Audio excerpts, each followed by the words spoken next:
Hey, I'd like to call the Board of Light and Power August board meeting to order. Danielle, would you call the roll, please? Here. Director Knoll,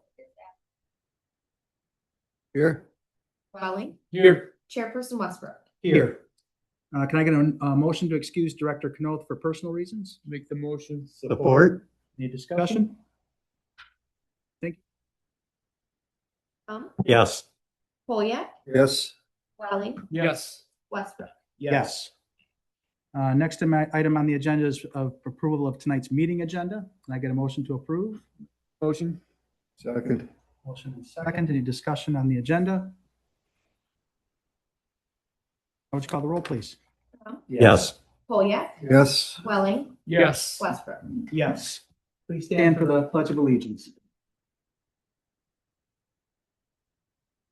Pledge allegiance to the flag of the United States of America and to the republic for which it stands, one nation, under God, indivisible, with liberty and justice for all.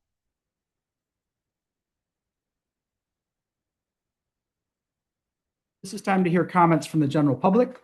We ask that each commenter provide their name and address and any affiliated organization that they may be representing for the record. We respectfully ask that comments be limited to 3 minutes each. Austin will be our timekeeper. I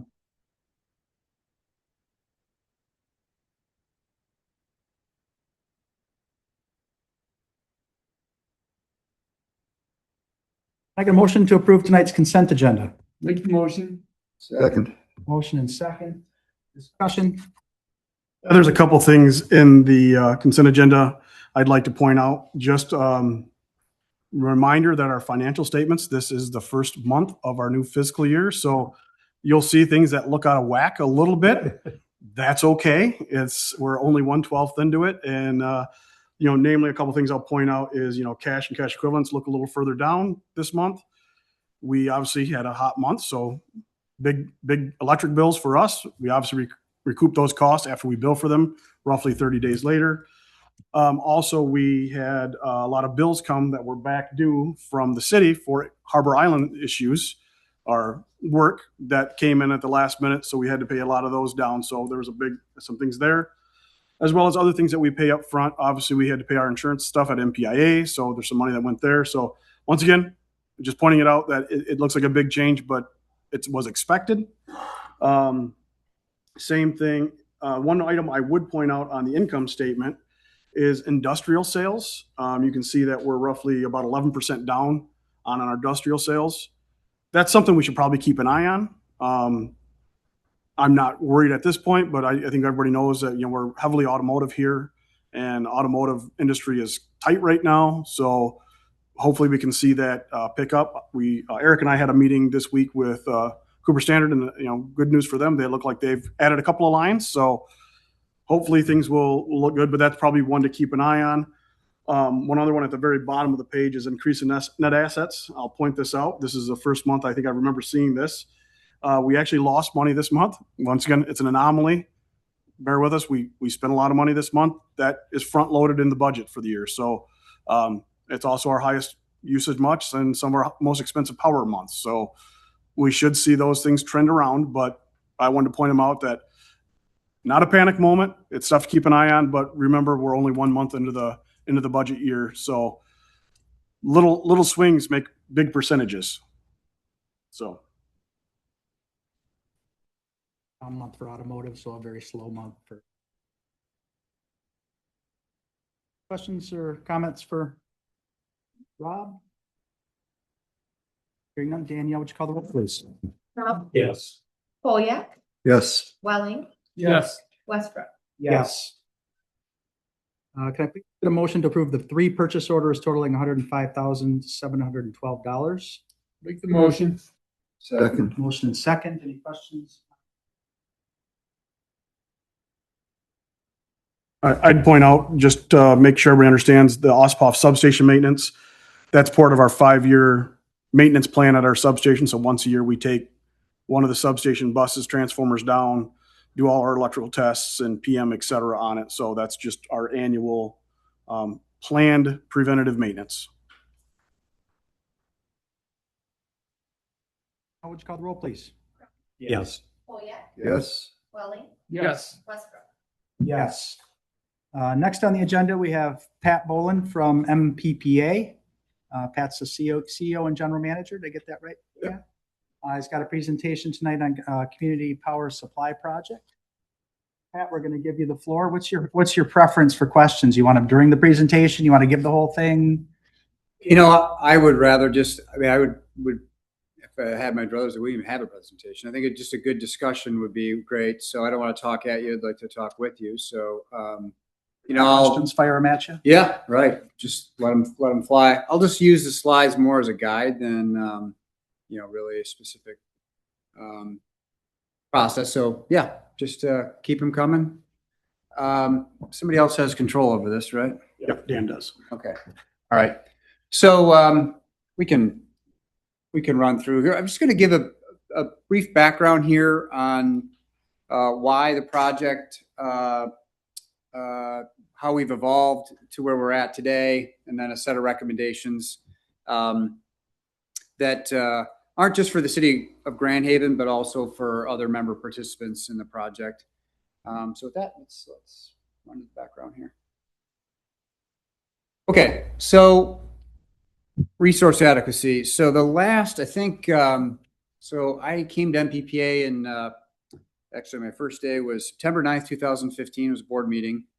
And immediately thereafter, I was launched into a negotiation for a 150 megawatt wind power purchase agreement, which we officially executed in April of 2016. And if you look at that period of time through 2021, we executed 8 different power purchase agreements for about $1.3 billion, mostly solar. But the first 2 transactions, actually one was done in 2013 before I came to MPPA. So we had an incredible 5 to 6 years of intense negotiation and contract structuring.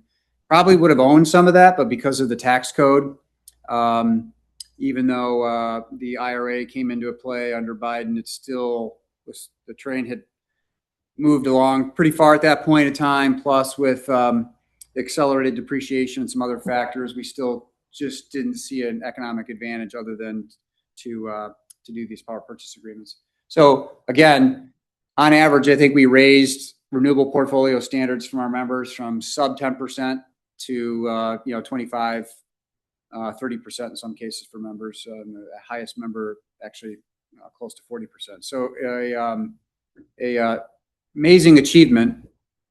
But a lot of things were happening during that period of time. One of them was that the 2 big, well, actually nationally, but certainly the 2 areas that we're operate in are 2 regional markets in Michigan. And by the way, I'm talking and then we'll be able to go through 3 slides. So I forgot what's on the slides. I'm just I'll tell you just to go blow past a few of them. So, so during that period of time, the regional wholesale markets were grappling with onboarding all these renewables. And one of the things, some of the outcomes from this is used to be able to interconnect a generator through the transmission system in about 16 months. That went to 4 years. So it took 4 years just to interconnect a power plant. And the reason for that is because you had literally thousands of new interconnection requests and the system just wasn't built for that. And I could talk for hours just about all the different steps that have gone on to sort of improve that process. So that was going on. You also had a recognition that, hey, wait a minute, we probably should evaluate how resources actually contribute to the grid from a reliability perspective. And maybe some of these old methodologies we had don't really work anymore. So back when we first started, we were just getting fixed percentages of solar. If we installed solar, it got 50% nameplate capacity. That was the amount of capacity we could get accredited for. The wholesale market operators started to realize, wait a minute, we really need to look at this statistically because these resources can't be controlled. They produce electricity, wind and solar, when Mother Nature provides the resources for that. And so you can't choose to turn them on or off. They run when you can turn them off. You can't turn them on. So new methodologies came into play in terms of how you accredit capacity. Well, again, I just got done telling you, we did a substantial amount of power supply in our portfolio. Thankfully, we were fairly conservative in our modeling, expecting that there probably would be some degradation of these accreditation rules. But even our most conservative approaches seem now to be a little bit light. So the accreditation rules significantly reduce the amount of capacity contribution that these resources provide the electric grid. So all of this is happening at the same time that we really weren't building any base load power resources, but we were still retiring them. And so the net effect of all of this is that the reserve margins, not just in our state, but just, regionally and nationally, started to decline. And the other great thing that we did during that time that's probably underappreciated, but this utility has benefited from it handsomely, is that really from 2010 until 2020, there was really no electric load growth at all. In fact, I think from 2008 to 2010, we lost about 10 years worth of load growth during that period of time. We started to grow out of that, but it was pretty measly growth. So really all the way, and then of course COVID happened, but for that period of time, load growth was pretty minimal. So you had this onslaught of renewables, retiring of baseload power, but you really didn't have a lot of load growth. And so it kind of just got absorbed. Didn't really see any of it. Not really much effects. Capacity prices are very low. And so we bought tons of capacity from existing resources at prices that were a fraction of what it cost to build a power plant. And so members like Grand Haven benefited handsomely for that. And thankfully, we bought a lot of capacity out into the 2030s too. So there's a good runway in front of us. But we just knew the good times would come to an end in terms of cheap capacity. And so here we are, right? We came out of the other side of COVID, and load started to grow, manufacturing and reshoring, electrification. That was the buzz. But nobody predicted the AI data center boom. Well, maybe some people did, but very few people had the prediction that we'd see this kind of load growth. And so now you've got the load growth, but yet you've got all those other factors that I was talking about with supply side. And so that's caused capacity markets to boom in price. In fact, there's really no capacity, quite frankly, to buy. A couple little exceptions to that, but too nuanced to get into today. So we decided, hey, we need to build. And, we wanted to leverage joint action. The whole concept of joint action, you're a member, you created MPPA, it doesn't exist without its members, was can we find a way to achieve economies of scale and risk diversification, as well as administrative efficiency. Those were the three targets that we wanted to achieve. But we looked at the transmission grid, and we also looked at the fact that one of the other trends nationally right now is that building anything anywhere is hard. As all of you know, they're in the automotive space. I mean, trying to build a new plant is difficult. It's tough to get permits. Nobody wants your big clunky thing near their house. And so getting permits to build anything anywhere has become really difficult. So for a group of public power utilities to go in some community that doesn't have public power and say, hey, we want to build a power plant here, we don't have any advantage relationships in those towns or those townships or those counties. And they'd say, get the H out of here. So all that, and then this 4-year sort of backlog in the transmission system, we started to say, ever since I've been at MPPA, we really have never assessed how much capacity could actually be built behind the meter of our members. And so we created a strategic objective and said, let's really do a deep dive analysis on that. And so that's what we did in 24 and 25. Spent time talking to all the members, seeing how engaged their communities would be, how interested they would be. By the way, I am going through many slides here right now, so don't worry about it. We're not stuck in the slide. And when we come out the other side of that, we said, okay, what kind of universe does this look like? How many megawatts can we get from our communities, at least initially? We know that's going to go lower once we actually get into the details. And so we did that assessment. And then the second phase, which is the one we're trying to complete right now, is to actually look at real sites in the communities where you really can develop a power plant. And then combine that with an assessment of resource opportunities. So we looked at batteries, natural gas, fuel cells, and some alternative generations or some new engine technologies called linear generations. We looked at a number of these and we issued an RFI. And we didn't just say, hey, tell us about your resources and how much they cost. We actually went through a process of actually giving them the actual sites of our members so that they could evaluate those. They could actually prepare a design and then put together an indicative cost. And so we got all that. And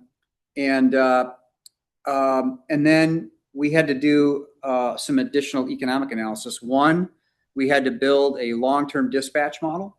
And so what basically that is that, you have to look at long-term energy prices. You have to simulate those using simulations. We call that Monte Carlo analysis.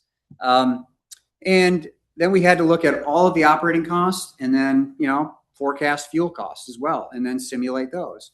And then look at, okay, what kind of revenue can we get from these types of resources over time, and then take that data, the operating profile, and feed that into an investment model. And the investment model basically looks at what are all of the other costs of owning a resource, taxes, insurance, all of that, labor.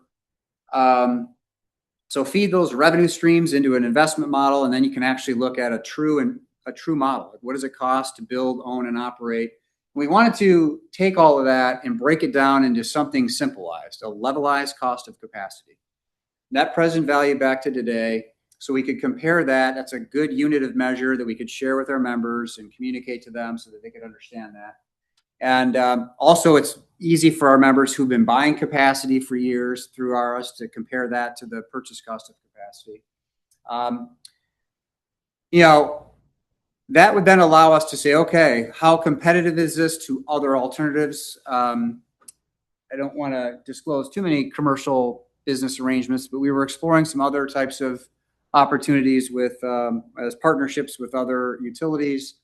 And so we are where we've completed that preliminary analysis.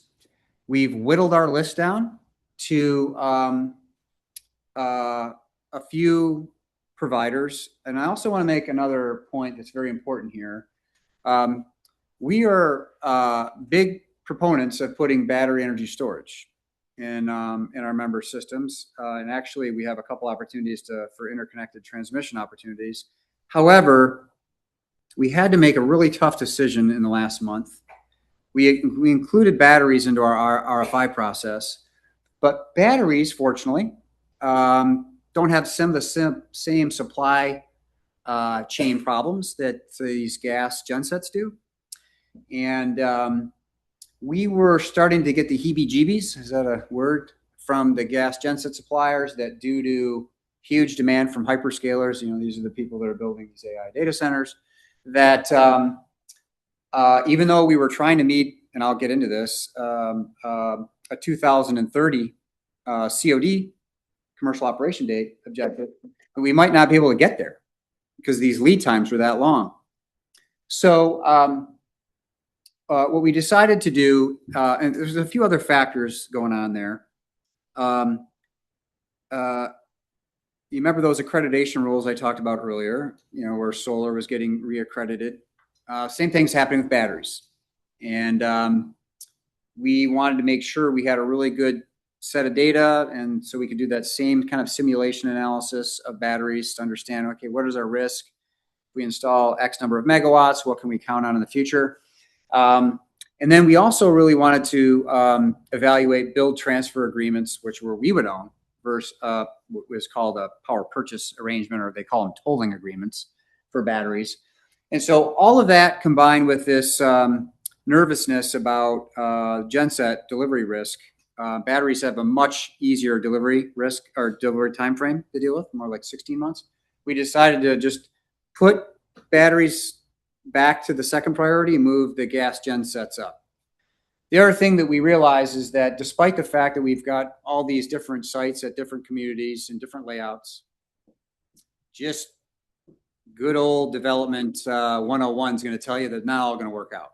Something's going to happen. It could be a power delivery issue. It could be an environmental issue. It could be a community issue. It's not going to be what we think. There's going to be some derating of that.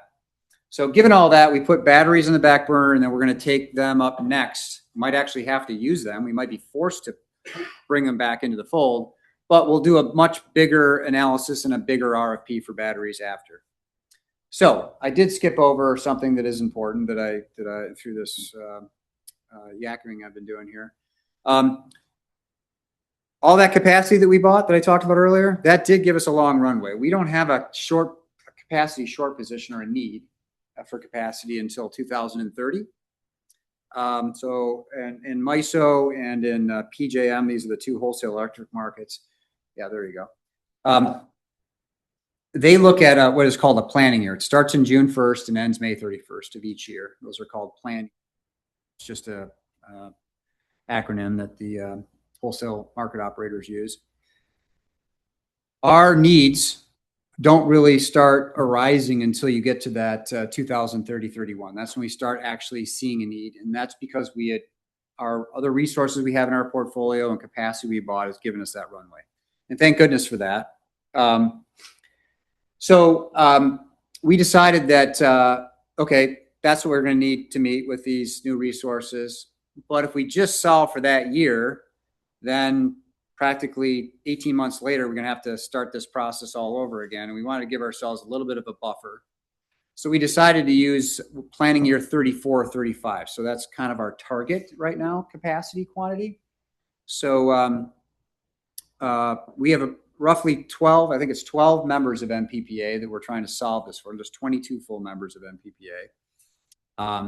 But 12 of the 22 represent a need that's about 150 megawatts, could be about 170 with some of our PJM members that we need to fill.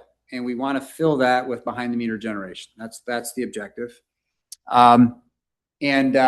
If that doesn't work out and that's not enough, again, that buffer that we gave ourselves means we're comfortable, technically speaking, going all the way down to the 3031 math, which, with my glasses here to remind myself what that is just over 80 megawatts or so. So there's a pretty big differential there. And we did that on purpose because, again, like I said, just law of development. Anyone that's been involved in the development of power generation knows that stuff happens. And so we wanted to give ourselves both a buffer for time, but also in megawatts, just to deal with uncertainties and things that don't work out.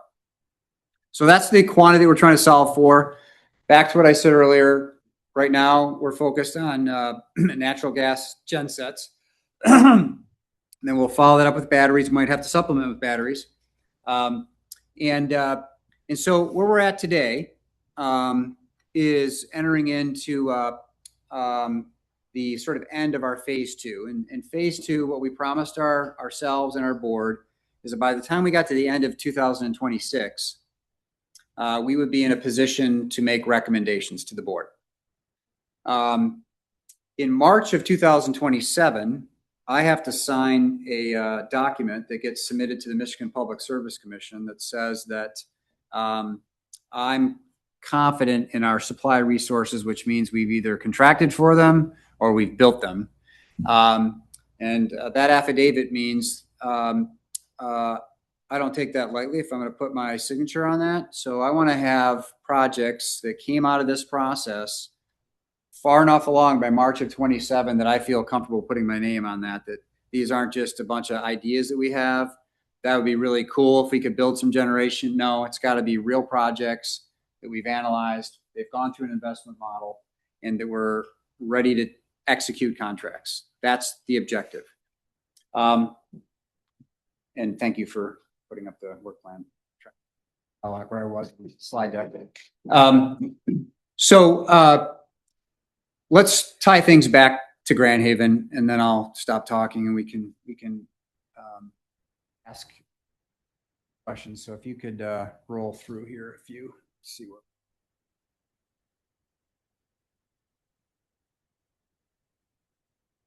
Go past the batteries. Project recommendation. So I talked about this objective. It's 150 megawatts in aggregate. That's in MISO. There's some additional megawatts in the PJM, which is the southwest part of Michigan, for those of you that aren't aware.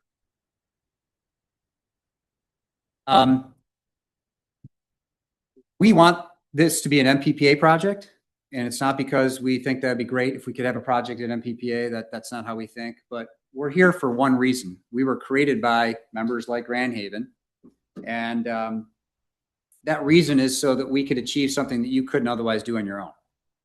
That's economies of scale and diversification of risk and administrative efficiency. So if we could prove that we could accomplish those three things, then it made sense for it to be an MPPA project. What an MPPA project is all the members have entitlement interest in it. So if MPPA were to dissolve, each member gets their own, they have like what they call equitable title. We're actually the owner, but the members have entitlement in these projects, and we have a lot of projects at MPPA. I skipped over the fact that we're a project-based agency, although I had presentations before Grand Haven. So we're at that stage now where we're also trying to run on parallel tracks. We're trying to wrap up our investment modeling. We're trying to parallel path. How do we create a project inside of MPPA? Well, we know how to create one, but do we have all the right metrics to stand up a project at MPPA? What are all the agreements we have to sign with members? So that's what we're working on there. With respect to, if you want to go to the next slide here, I already talked about that. So Grand Haven. So one of the things I did mention is that there's 12 members involved in this behind the meter solution, which I'm affectionately calling this community power supply project. But of those 12, not all of them can house generation, either because they don't have the room, they don't have the gas supply, they don't have the electric capability, they're not large enough. And so we've identified several host members. Grand Haven is one of those. It doesn't mean that Grand Haven has to be one, but right now we do think Grand Haven is a good opportunity here to put a 25 megawatt site in Grand Haven. These would be natural gas reciprocating engines. Each engine is about 2.5 megawatts a piece. And of that 25 megawatts, we're recommending that Grand Haven take a certain percentage of the entire project, which represents about 22 megawatts and roughly of nameplate and about 18 megawatts of credited capacity. So that's where now. The next phase of this process is that we're having these OEMs, I'll call them, or suppliers.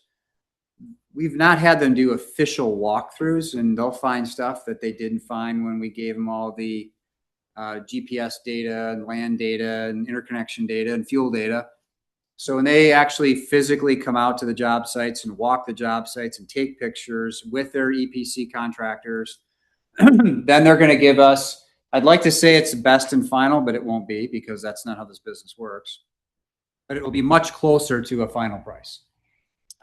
It'll be a price that now reflects site knowledge and all the other details, building size, you name it. So that's where we're at now. Those site visits, I think, have already been scheduled for one of the vendors. I think the other one is awaiting some feedback from two of our members to get that settled. And then the other thing we're doing in combination of this is a phase 2 environmental analysis. Grand Haven did a little bit of forward moving on that, but we need to do that for all the communities. And so that will reveal a more in-depth financial or environmental analysis to see if there's any showstoppers there. We also need to do a more in-depth power deliverability analysis to make sure. And it's one thing if you can generate a certain amount of electricity within the actual utility itself, but that doesn't mean that inside the utility there's enough throughput to move the power from that site out of the system or through the system. So there has to be a much more advanced power deliverability study. So those two studies, the environmental, phase 2 environmental and the advanced power deliverability analysis study, plus the walkthrough, is going to give us sufficient data now to really identify which projects are for real and which projects have to be derated or moved on to another site. And fortunately, we have more sites. There's the potential to have other host members, but again, we get down to some small members and there's just only so much capacity you can put there. Just so you know, if you had a utility, for example, that was 15 megawatts, you can't put a 35 megawatt generator in their town, okay? Because you're exporting power out of the system, and you might as well at that point just connect it to the transmission system. So there's other factors to consider there. So that is, that's where we are right now. And I know I didn't follow the slide deck at all, but sometimes it feels it's easier to talk. It just less of, you know, looking at words and trying to figure out what the heck I'm talking about. So I'll stop there. And if I missed something in the slide deck, Rob will remind me, I guarantee it. So. Yeah, that's what I was going to say. I'm going to just hop in here. Can you go to slide number 9, Dan? So Pat and I have talked about this at MPPA a lot at the board. So it almost seems like secondhand knowledge to us. I think we kind of gloss over, but there's been a mountain of work done at MPPA to study this. So we're kind of saying, hey, here's the results, but what you're not seeing, and he kind of glossed through it, is, you know, we did look at natural gas, diesel, battery storage, linear generators, fuel cells, all sorts of things, different size natural gas generators. All that information got brought in. Talk to vendors, what can actually be done. So the study's done, I guess, is where I'm trying to get at. And, you know, it's not a surprise to me personally. We did a study like this back in 2020 when we were talking about closing Sims plant. Kind of came up with a similar solution, right? Natural gas fired internal combustion engines. I look at this as another person doing the same study, literally 5-6 years later, coming up with the same answer. So I guess I want to make sure that it's clear to the board, clear to the public. There's a lot of due diligence that we got to this point, and I know he kind of threw me, but I kind of like some of the bottom, you know, the outcome. They narrowed the field down to the most viable and economically competitive technologies and vendors. One of the other ones is, you know, the time for action is now. And you know, you don't have time. Let me hit on that. Aside from this analysis, which, by the way, I've been part of a lot of very large initiatives at MPPA since I've been there. And this by far has been one of the largest, just in terms of the sheer number of people involved. And I glossed over the fact we also been working with Burns McDonald, which I think Grand Haven has a history of working with. They created an operating subsidiary called 1898, which was really developed. They was formed years ago, but to kind of handle a lot of the changes that were happening in the electric power industry. So they're a consultant that we worked with very, very closely on the investment modeling, and really make sure that all the details about the operating characteristics of these resources, they could use their database and all the other projects they've worked on to compare and contrast to make sure that that data was accurate. The other thing that's not in here is we separately worked on, I'll call it a lighter analysis of participating in a large natural gas combined cycle gas plant. But that would have required a monster size commitment. And that industry, they're about 5 to 7 years out for turbines right now. They require massive reservation fees, non-refundable. So huge commitment in size, huge reservation fees, non-refundable. That's not something you're just going to kind of quickly run to your board with. That requires a lot of deep thinking. What I like about this behind the meter project strategy is that we can do pretty small projects at very competitive pricing. And it's at a scale that is right size for public power utilities. And we're not trying to bite off our entire future either. Like, I really believe that technology always wins. It will continue to win. there's going to be advances in all these resources and battery technology. I guarantee it. And so we want to leave the door open to layer in additional resources later. We didn't want this to be all or nothing. We didn't want to actually execute a deal that would solve our capacity needs for the next 15 years or 20 years. We wanted to solve for a 5-year time horizon into 2030. But quickly thereafter, we'll be thinking about what's next. Where do we do that? And that's how we actually manage our power supply portfolio today. We layer in transactions all the time. Got a lot of smart people at MPPA, but if they were all Nostradamus, they wouldn't be working at MPPA.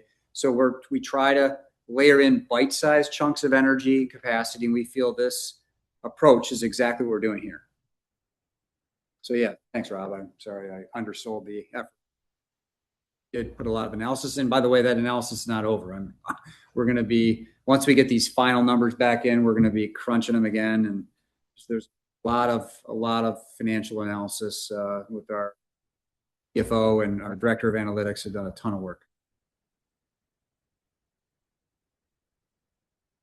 So questions, other things I missed that you want to touch on?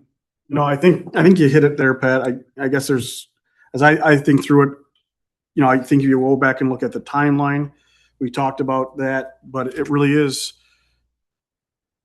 we're getting to the point where we're starting to identify projects, and we need to start gauging interest, whether they're doable, can we actionable, et cetera.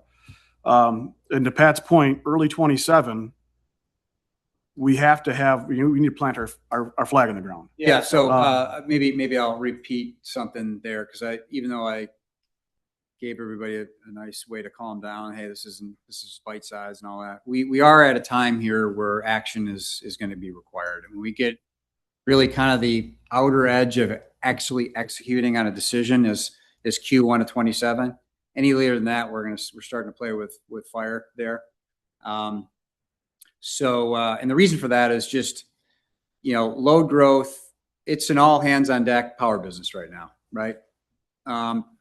I don't want to sidetrack this conversation too much, but, every consultant's got their own number about how many new gigawatts of power demand is going to be hitting the grid over the next 10 years. And actually, power is the constraining factor to AI development. It is the number one. That chips are a constraining factor too, but power is the bigger constraining factor. So as you can imagine, anyone that can make anything that makes electricity, they're in their glory days right now, and everybody wants to talk to them. And what's great about that is, the mother of invention will take over, and we'll do some new cool stuff over the next 10 years. I guarantee that. But in the meantime, we really have to make a decision here. So I'm going to need all our member boards to make decisions to authorize moving forward by, like I said, probably no later than the end of Q1 of 27. We'd certainly like it to be before that, but that's kind of like the outer edge. After that, it's not that we can't get it done, but we're going to start really running into challenges of getting those assets online in time for the 3031. Because you remember, the way the wholesale electricity market works is you can't just suddenly turn on your power plant June 1st. There's all these steps you have to go through to prove that you have the capacity. You've got to participate in their, they've got this auction process. There's all these steps you have to take. And so you're going to step all the way back into the fall of 29 is really when you have to have that plant online.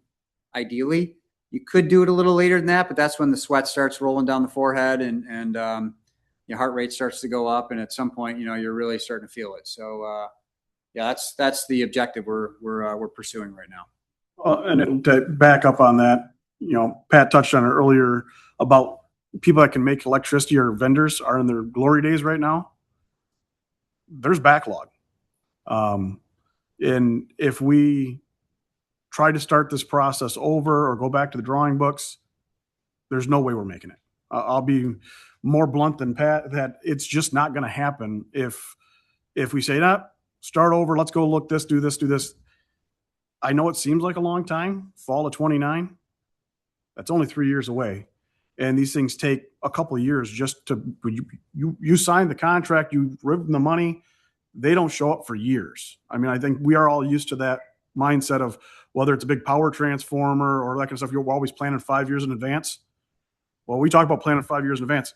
We're talking about 3 years in advance right now. So just put that in everybody's mind that that's the area we're at today. And nail another thing home that Pat said is that capacity market we've lived on since we shut down Sims, right? You think about it. Backing up, Pat said we had all our eggs in one basket in the Sims plant up until 2020, right? We don't want to go back there. We want to be diversified. We want to leave an open position so we can take advantage of new technologies, layer these projects in, dollar cost, all these things we've talked about for years, right? But this is the right size and this is the right type of project and the timeline we need to do it in. So I think it is important for us to be thinking about that. But those days of going to Pat and begging can he go shake the bushes and see if you can get us some capacity, which keep in mind, we had to do this when we decided not to do on Harbor Island. We had an affidavit, we were down that path and we had to go to MPPA and ask to them to go do a special deal for us. We got lucky. They were able to do it for us. They're just not out there anymore. I mean, all the meat's off the bone. So I think not trying to paint a rainy day picture, put anybody in panic, but I am trying to kind of light a fire to say, hey, you can't sit on your hands either. Questions from behind me, in front of me? Yeah. Questions? Yeah. Would you go to that Grand Haven one? Host Community. Yeah. No, I appreciate, Pat, all the things MPPA does for the 17. board. You know, it's, greatly appreciate it. I mean, we're facing a capacity problem that we're trying to solve right now, right? And if I'm hearing you and articulating back what I've heard, we've got 12 members of the MPPA that can help solve this problem. That you've done your homework. Yeah. You natural gas behind the meter solution. One of your 12 members were one of those members. Right. Yep. Kind of what I've been, I've talked to Rob a little bit about this, not just one of the members, but one of the key members. Got a lot of the things that going for us that would be a good choice for this project. We've got talent, people who've run power, and then transitioned into other jobs. We got the natural gas line. Coincidentally, we just property at 14600 Beach Street.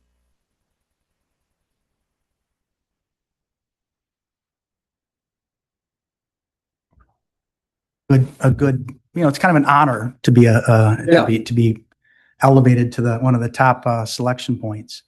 Looking at the project in, I guess talking about we need 150 megawatts with all of us, all 22 members. Well, yeah, right? 12. There are participants in this, but yes. Okay. Yeah. We'd be building a 25 megawatt in theory facility here in Grand Haven.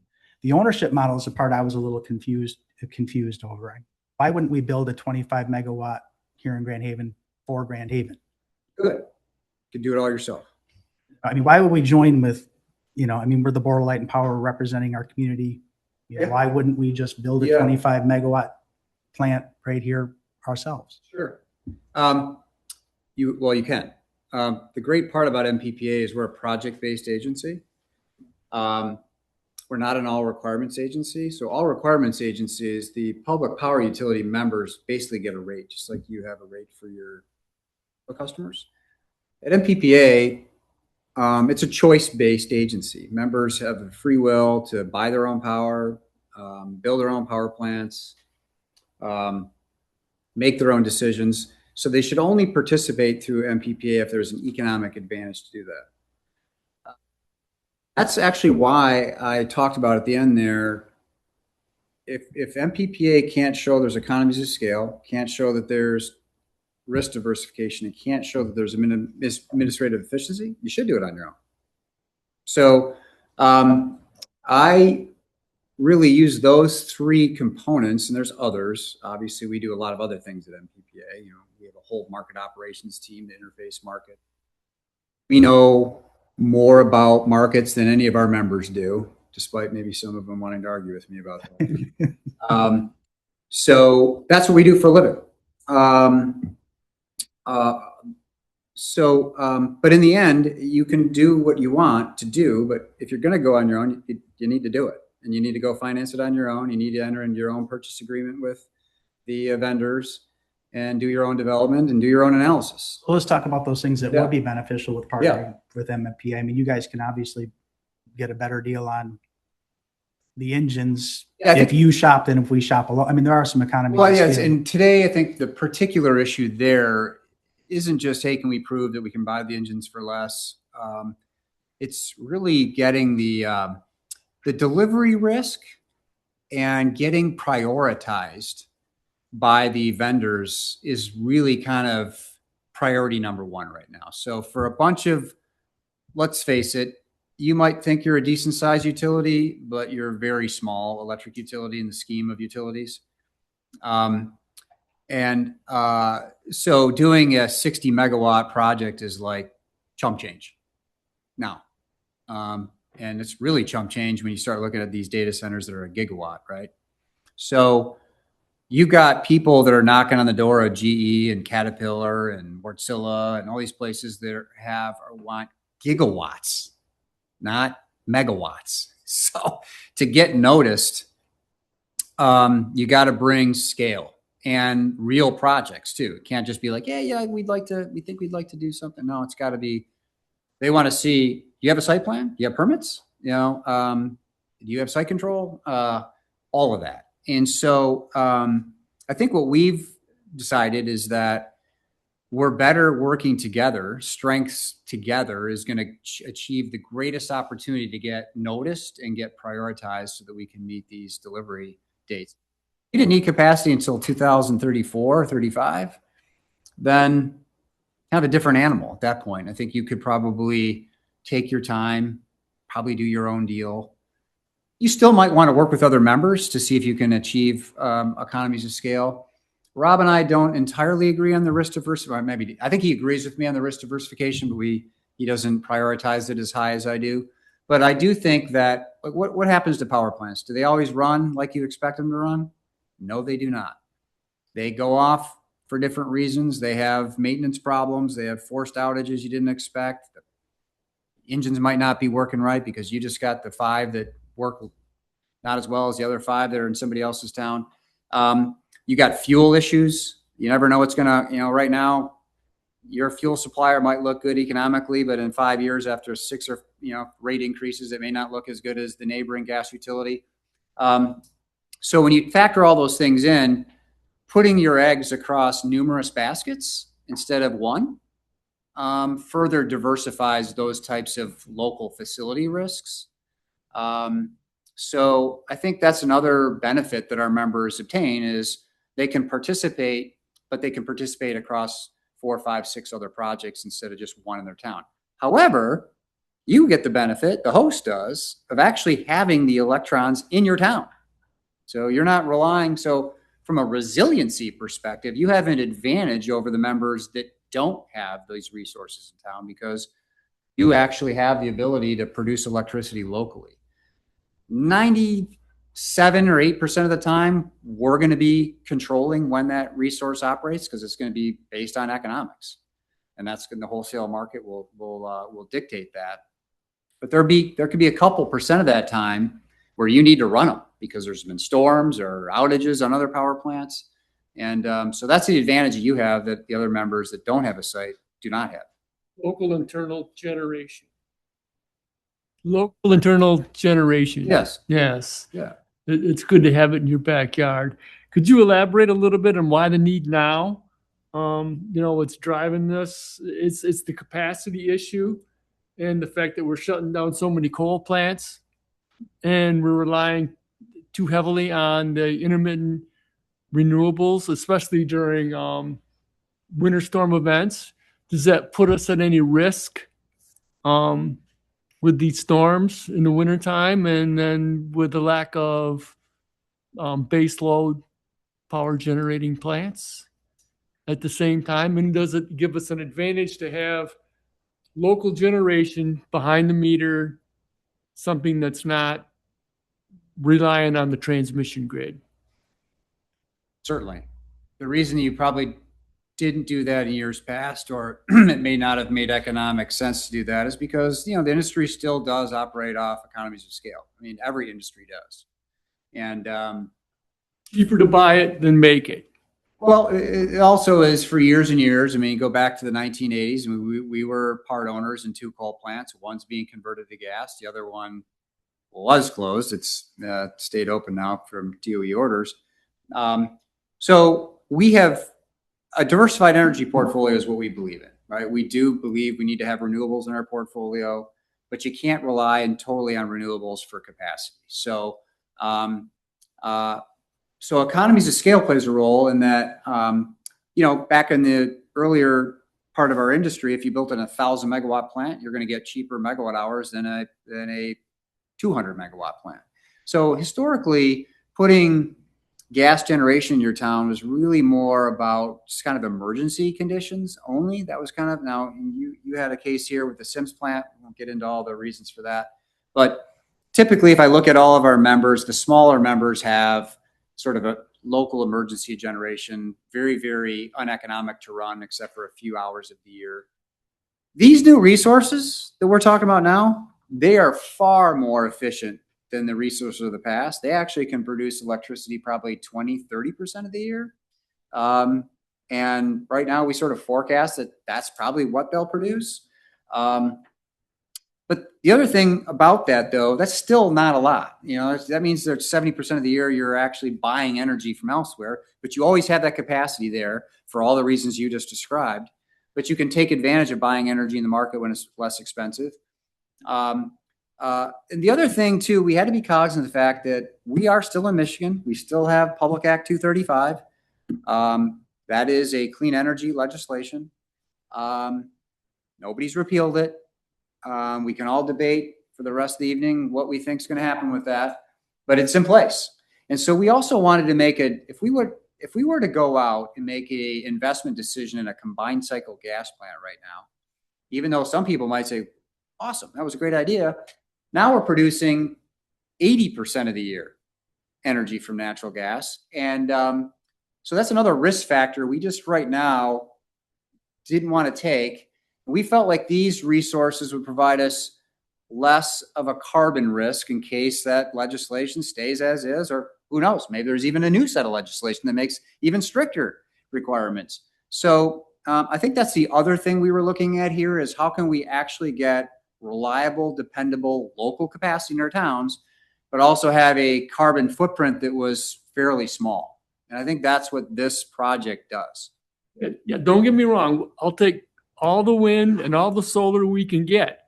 I just would like to have something that would fill the hole when they're not available. Sure. Hey, I don't disagree with you.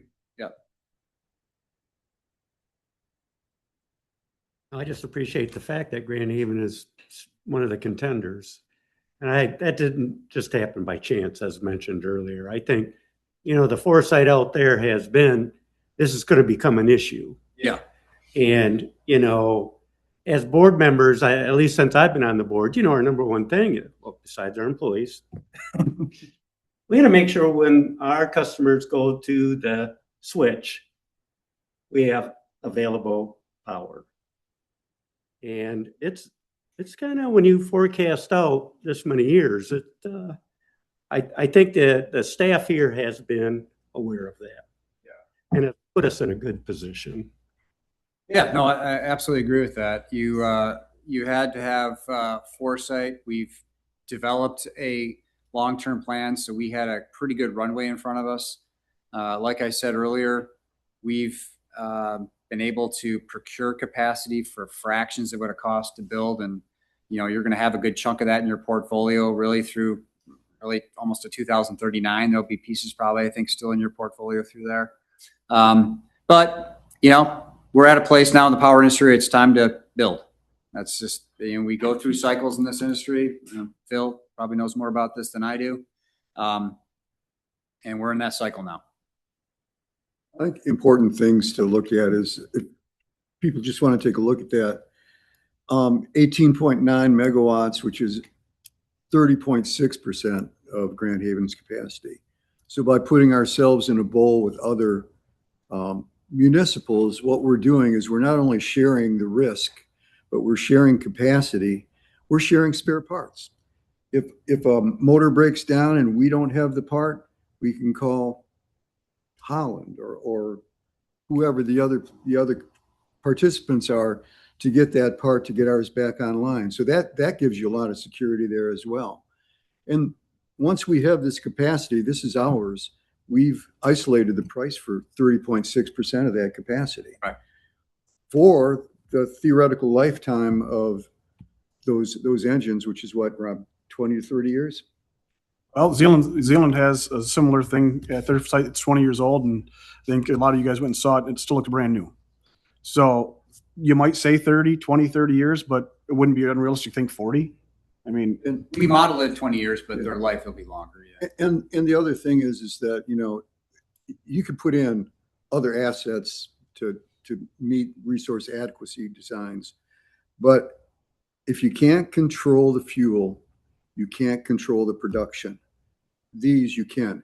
They may only run 20% of the time, but maybe 5% of that is the time when you really need it, the time when your lights are going to go out, the time in the middle of the winter, like this winter that we just had when we had that, was it bomb cyclone or whatever it was? We were this close to being black in this area, this close. And something like this might be the difference. Maybe not, who knows, but might be the difference. So that's some of the opportunity we have here by doing it with a group, much smaller bites, and the smaller bites are diversified. So if the hurricane, you know, tornado comes through here and wipes our plant out, there's other plants there that it did not touch down at. So there's a lot of diversity here. It's important to look at. If I've, like Pat mentioned, I've worked in IPP, I've worked in the utility, I've worked in, I've had companies that not only produce the power, but also sell the power. And realize that when you have capacity, you have to provide it. If you don't provide the capacity and you don't have it when they need it, you're going to buy it at whatever the going rate is. So this gives you, that gives you even more protection. Actually, Phil raised a really good point that I didn't address. LTSA, long-term service agreements. So one of the things that we're scaling that as well. So if we can all have a scaled service arrangement, that provides huge benefits to the members. In fact, we've even talked about creating, at one point, I don't know, we'll do this, but we've been creating a separate project just for the service contracts alone, because as Phil mentioned, we can have that same service arrangement across a lot of different members. And so there's scale and efficiency to that, parts distribution, inventory management. So hugely beneficial economics, longer term economics. And those LTSAs are a big part of your total cost of power. I think my feedback to the board is I want you to understand that MPPA and BLP staff are aligned here. We really do see benefits with a joint MPPA project. We're just trying to iron out the details. What does that look like? How do we get this across the finish line? The good news I always say to everybody is, even if Pat says one thing, I say, well, I look at it differently. You're not going to hear either one of us say we shouldn't be doing this. We think it's in our best interest to partner with MPPA. We think it's in our best interest to do a joint venture. What is our offtake? What does the ownership structure look like? You know, all those, I consider those the details we need to get to. But at the point we're at now, nobody's saying that this is a bad idea. So I think that's really the focus on what I see here is what's the recommendation? The recommendation is do further due diligence, run this, we have a preliminary concept. Now we need to start doing some preliminary design. And in my engineering brain, I think of it that way. If you think about how we did this building, when we talked about remodeling this building, we had a concept, right? We kind of pinned it out, made sure it kind of would work. Okay, let's go hire an engineering firm and let's put some sketches together. So that's kind of the phase we're at now. We think this is a good idea. We think this makes sense. Do we want to start looking at this closer, running this ball to the ground, and then working out exactly those details? And I think that's what's going to have to happen in short order over the next few months. And we'll be coming back and giving the board update on where we're at. And ultimately, it is a board decision, right? MPPA is going to make a recommendation. Staff is going to make a recommendation. I would assume by the time we get to that point, it's going to be the same recommendation, that we're on the same team going, this is where we figured it out. And then you're going to have to make a decision of what we want to do. But ultimately, I'm kind of excited about this. I mean, this has been stuff that we've been talking about at the board and in this community for a lot of years. And I really think now is a time to, it's a go or no go moment in the next handful of months. And that's really where we can. Yeah, so I sort of think probably October's probably a little bit aggressive, but I'm thinking probably in that November timeframe, we'll have, I call them, it's not really best and final, but it'll be, penultimate pricing. And that'll be based on, real design, real walkthroughs, real infrastructure assessments. We'll have the environmental and power deliverability analysis in our back pocket there. So that'll help us understand some of these projects if they've got challenges. So we'll be in a place probably November-ish to have a pretty heavy duty, meaty conversation with our members. And we have really two approval processes at MPPA. One is the members have to approve, their local governing body, whether it's a utility board like yourself or a city council with some of our smaller members. And then the MPPA board has to approve. Because if we're going to establish a project, the MPPA board, if we don't establish a project, then it's just a Grand Haven. We don't need to be involved at that point, because we could probably facilitate or serve Grand Haven through a service project at MPPA. But as far as an asset project goes, we'll have to go for MPPA because we're going to have to get that financed. We have to borrow money, and there's a whole process. It takes a long time. You can't just got to sign contracts and all that. Are we taking audience questions? Is usually the board meeting, we don't have open interaction.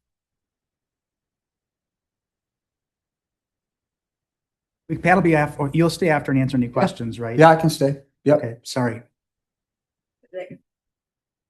It won't be, but you can make a public or a statement at the end, but we didn't reserve any time for Q&As. And I got a question for you. So, I appreciate what you're saying about MPA and what you bring to the table in your. I think the local control is kind of a part that still sticks in my craw. The buildings here in Grand Haven, the assets in Grand Haven, some type of partnership where we own a portion and MPPA owns a portion or some percentage. The jobs should be here. It feels like, buildings here, the assets here, and the jobs should be here. And it should be is partially controlled by the city of Grand Haven. I think this model you're talking about is fully owned and operated by MPPA. That'd be a problem for me with board membership. And I think the project to me, it sounds good and great. That part for me would be a sticking point. We've done a survey with our customers, and they say local control is important. As a board member, speaking of surveys we've done, I've just pulled it up here about the percentage of our customers that would support a natural gas plant. Actually, 80%.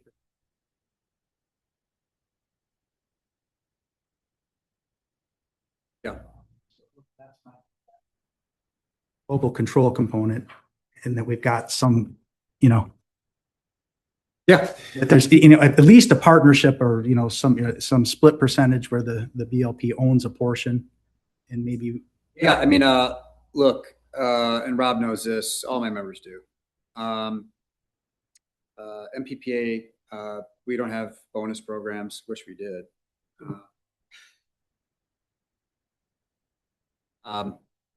We don't get salary increases by the number of projects we create at the agency. There's really our job. We're a cost-based agency, and we flow through our overhead. So we're not an all requirements agency. So when we execute a power transaction or build a power plant, you get all the benefits and you get all the costs. That's it. We're like a conduit. So so the way I think about it is our job is to find the least cost, most reliable, optimal choice for you. That's what our job is. How we get there, in the end, I'm indifferent to that unless it causes a whole bunch of administrative inefficiencies. then I've got to answer to my whole board, not just Grand Haven at that point. So if what Grand Haven's asking for creates a whole bunch of administrative inefficiencies, and I'm not saying it will, then, that's an issue that as the leader of MPPA, then I've got to, take that into consideration and when I make recommendations. The other thing for you all to consider too is if you're going to own part of the project, then it's no big deal, but you have to go out and do your own financing. We're not going to do that for you, obviously. And then it comes down to sort of the legal structure, like how do you set that up? So is it co-owned, like we all own a share of everything, which is actually how we do that with other projects. So today, for example, with Campbell and Bell River, we have a combined cycle gas plant in Ohio and a few other projects. We call it tenants in common. So basically, we have a percentage share of everything. So not, hey, you own these recips and somebody else owns those. We all share them, but the ownership's divided. The other way you can do it is a different legal entity is like literally you own those recips, those generator gensets, and MPPA owns these. But then you still have other issues. You got a single interconnection, you got a single fuel source. So it can't be just say fuel goes in there, fuel goes in here. No, it's fuel goes in here. So common facilities, they call those things that have to be worked out. So I'm open to all those things. We want to make sure they're not so complicated and inefficient that it slows the efforts down. I think again, I don't think we're here yet today to form a strong opinion either way about that. Just some feedback. But I wanted to give you the feedback there so you understood where the kind of thought process I have to go through. But thank you for that. And I guess to feedback to kind of help understand the discussions we're having is we need to be careful because verbiage does matter. And I tripped up on this when I was first talking with MPPA about ownership. Are we talking about ownership or offtake? So, could MPPA own the project and we want to be a 50% participant in that site? That's different than a 50% owner. So do you guys understand what I mean by participant? So we want to take, if let's say the site's 25 megawatts, we want to be entitled to our share to, let's say 12.5 megawatts. But we don't own it. MPPA owns it as a whole, but we are entitled to a bigger share locally. That's a different concept than we own half of it and we pay 50% of the bill, we finance 50% of the bill, so on and so forth. So those are things that we're working out. And I implore you guys to give feedback to Pat and MPPA because ultimately you guys are making the decision. Once again, I keep saying the staff's going to make a recommendation, MPPA is going to make a recommendation. But this is, no matter how you slice up the baby, it is a community asset. And you guys are elected by the community to make these decisions. And so I wanted to make that distinction that we're not talking past each other, trying to say something we're not really meaning to say. So I'll be honest with you, I think MPPA ownership makes sense. It's just how do we split it up is probably the better solution than, especially an idea of, like Pat said, well, we're going to put a firewall down the middle. We own this 50%, you own that 50%. Then you've just lost all the economies of scale, the risk diversification, all those benefits that we talked about. You just basically put a firewall between the two of them. So keep that in mind when we're talking about it. We don't need to make a decision today. I'm not asking for a decision today, but these are the conversations that we got to have.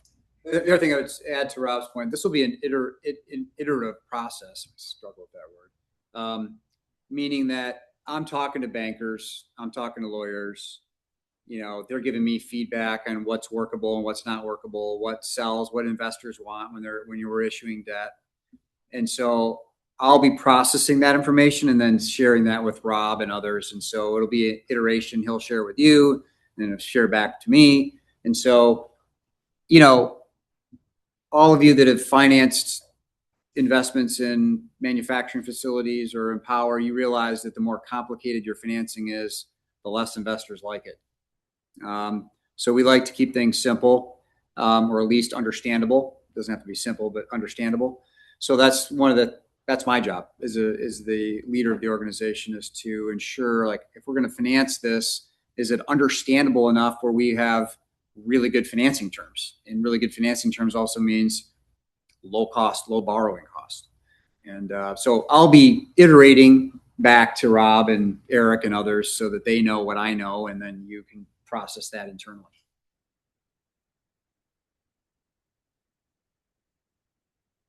So just kind of reiterating, what do you need from us right now? I don't think I need anything from you today, unless you just I mean, but if- strongly objected to this idea, then of course that would be helpful to know. But if you're accepting and positive about the direction we're taking, I think that's really all I need from you today. And head nods, yes. yeah, yeah. And then, you know, like I said, there's more to come. And, you know, I try to talk about this now at every board meeting at MPPA, and I probably will from here on out. And so I'm suspecting Rob will probably do the same. I mean, we've got a few people who are, you know, environmentalists in the room, and I have a question about that. Because I remember when we talked about the last peaker plants that were on Harbor Island, they were able to be run on a certain percent of hydrogen, and that was like, I remember it was part of the plan, but it was never really brought up. I mean, are these capable of, you know, I mean, how renewable or green are these things, and is there green options for purchase with these devices? So let's take a couple steps back to what I talked about earlier with PA 235. I'll answer it that way, and then I'll get into your specific question. So even though when these things are making electricity, you know, according to the PA 235, which is the Michigan Health,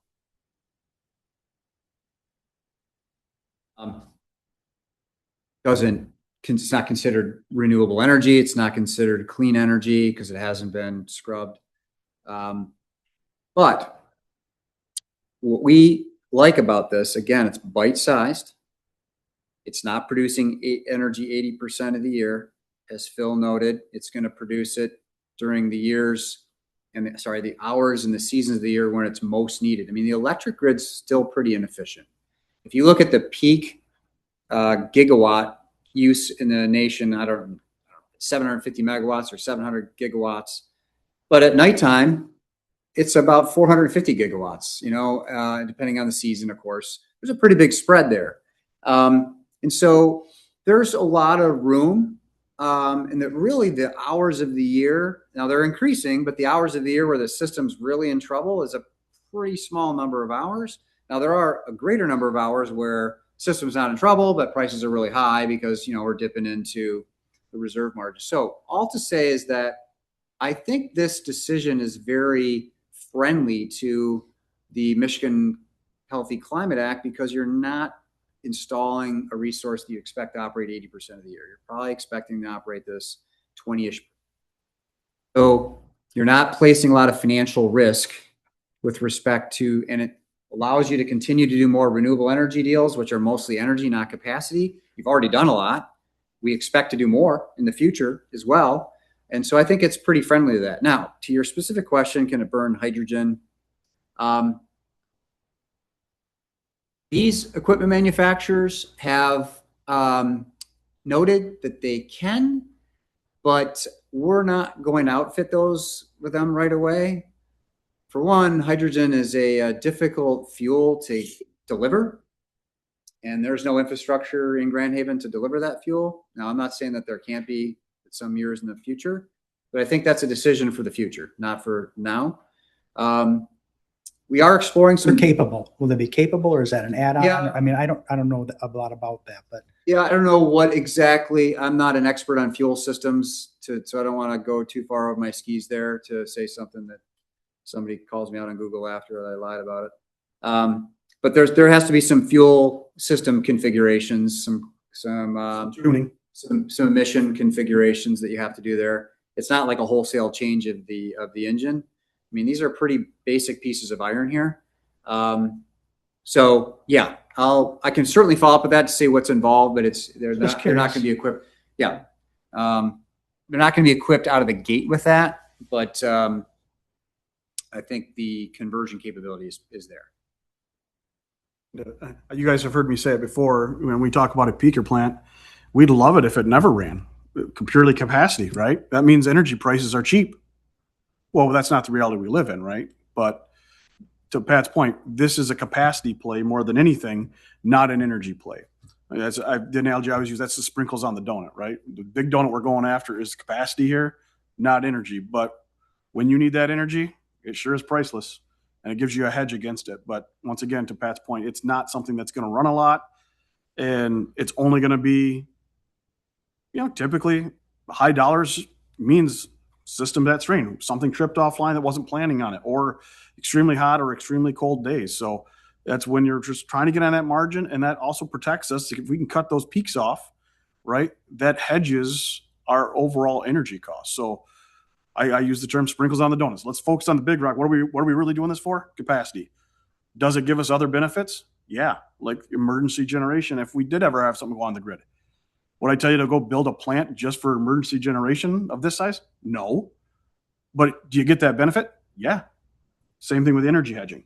It's not the primary reason for it, but you're foolish not to look at it, and you will get some benefit from that. Now, these units will run more than the past. And Rob's right. And I think I've used numbers like 20%, and that's just my cuff for what I think. But that's going to be based on just the wholesale electricity market at the time. If you would ask me this question 4 years ago, I would have said it ran less than 5% of the time. So that's the difference. So it is going to run more. So I don't want to mislead anybody, but it's not going to run 50, 60, 70, 80% of the year. No. Yeah, like I said before, I'll take all the wind and all the solar I can get. I just need something to fill the hole when it's not available. Yeah. You've You've done a lot of wind and solar. We've Yep. we actually have, we're doing a groundbreaking for Hart Solar here in, I think it's the end of October. That'll be our last, not our last, but our last contract that we had executed that was 3 years late. That was a doozy, but that's finally coming online. So it's another 50 megawatts of solar. We're going to add it to our portfolio. So we're looking forward. EPA that we executed in 2021. Can you believe that? It's 2026. So that I'm no stranger to development challenges. And that's why even though I look at this opportunity and in theory, everything looks great, there's going to be some snags and some stuff that's not going to work the way we thought. And that's just the power development world, which Phil probably knows a lot better than I do, but that's what we just have to plan on. That's why we want additional options. So if one doesn't work out, we can go to others. This is a good insurance policy. I've said this many times before. We just don't supply electricity for our community. We provide a level of security. Our ratepayers expect the lights to be on, and they expect me to keep the lights on. So this is a really good idea. We'll have some local generation behind the meter, not dependent upon the transmission network. I don't think we need to worry about the semantics of it. There's a need, and we need to move ahead. Other feedback from the board? Pat, thanks as always. Yeah, appreciate you having fantastic. me. I think you got head nods across the board for, our commitment level for at least continuing on design and moving forward with the project. So thank you very much for coming out. Happy to stick around and answer questions as long as Yes. your board meeting's not another 2 hours or something.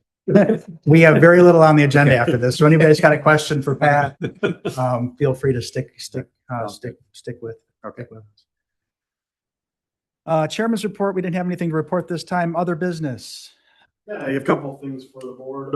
Reminder of the 130th anniversary celebration, September 12th, from noon to 4 at Lynn Sherwood Stadium. So just keep putting it out there. We're going to start pushing a social media campaign to hopefully get all good community participation. So Awesome. next thing, I didn't have it on the agenda, but kind of a solar update for the community solar project.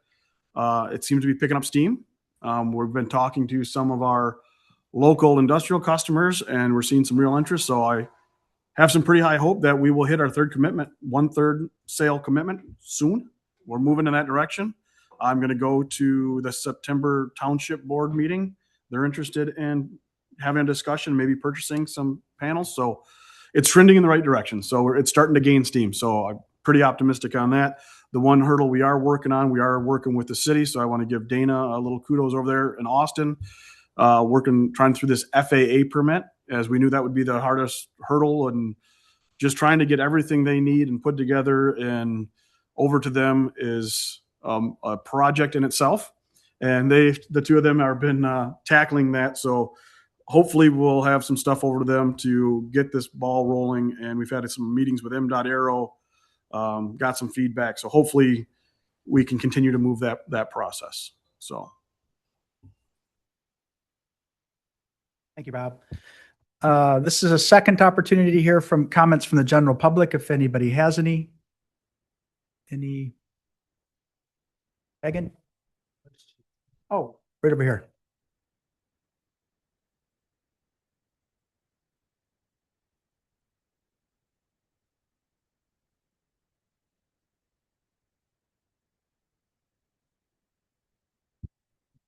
Jim Hagan, 400 Lake. What I'd be really interested in is two things. One, the gas line size, just to really get confirmation as early as possible that it has capacity.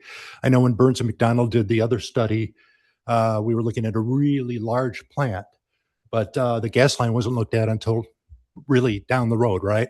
You know, we had four engines, and then we went to 5, and that was maximizing the pressure on the line coming down to Harbor. That's one thing. The other thing I'd like to know is the proposed location of the plant. I think it's extremely important to get it out there ASAP. I know if we're thinking going close to the airport, maybe the new land, there's density things with coming off these engines. So there's going to be a whole nother set of things that are going to have to be looked at. So the sooner we get that announced, I think the sooner we can get going, because we don't want to go down the road and these FAA things take 6 months, probably. So let's get that out there as soon as possible and get input also from the community. Thank you. Thank you, Jim. Anybody else? Okay. I'll take a motion to adjourn. Make the motion. Support. Danielle, would you call the roll, please? Crum, Yes. Polyak, Yes. Swelling, Yes. Westbrook. Yes. Meeting adjourned.